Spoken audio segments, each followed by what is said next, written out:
Hello everyone, today talk about diabetic neuropathy. इसमें हम देखेंगे definition, symptom, causes, type, complication और उसका ट्रीटमेंट।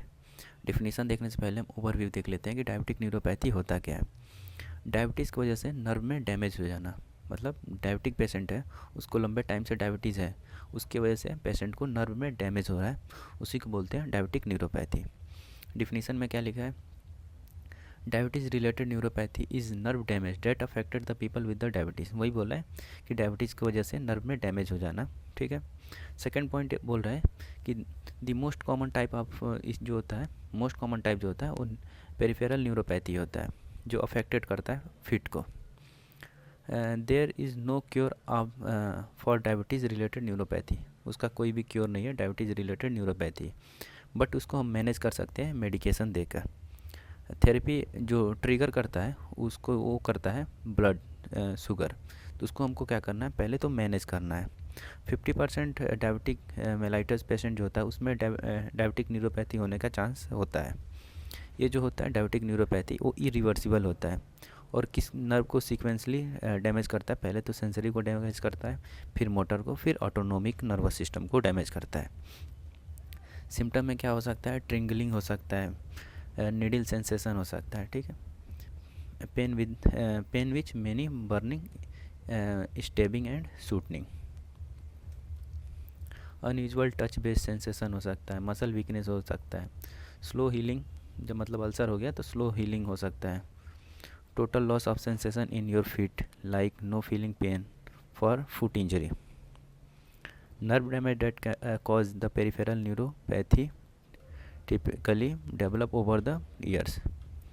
मतलब वही बोल रहा है कि जो डायबिटीज़ होता है वो लंबे समय के बाद नर्व में डैमेज करना चालू करता है।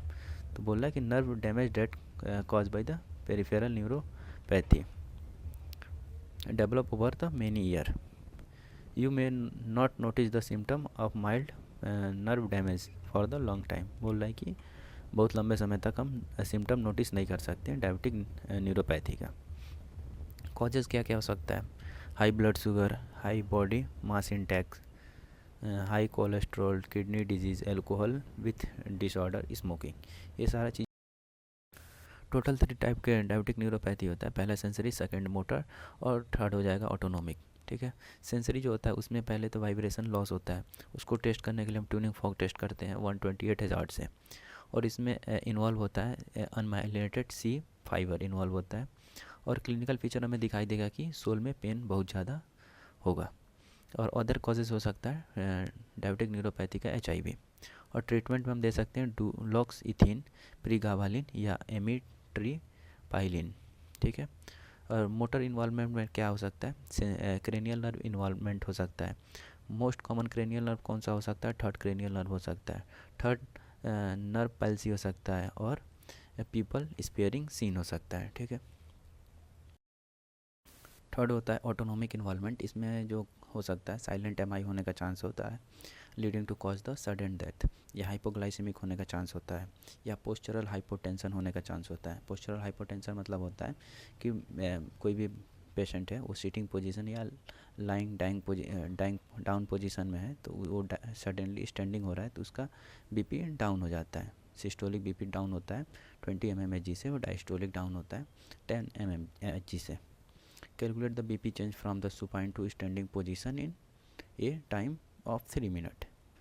इसमें जो होता है ड्रग्स ऑफ चॉइस होता है पोस्चरल हाइपरटेंशन में, वो होता है मिडोड्रीन। और कॉन्स्टिपेशन में होता है systemic action of dominating. Diarrhoea में होगा वेगल एक्शन डोमिनेटिंग। और कुछ कॉम्प्लिकेशन देख सकते हैं तो स्किन ब्रेकडाउन हो सकता है, इन्फेक्शन हो सकता है, अल्सरेशन हो सकता है, या डिफ़िकल्टी विथ मोटेलिटी हो सकता है, in case the risk of fall and bone fracture.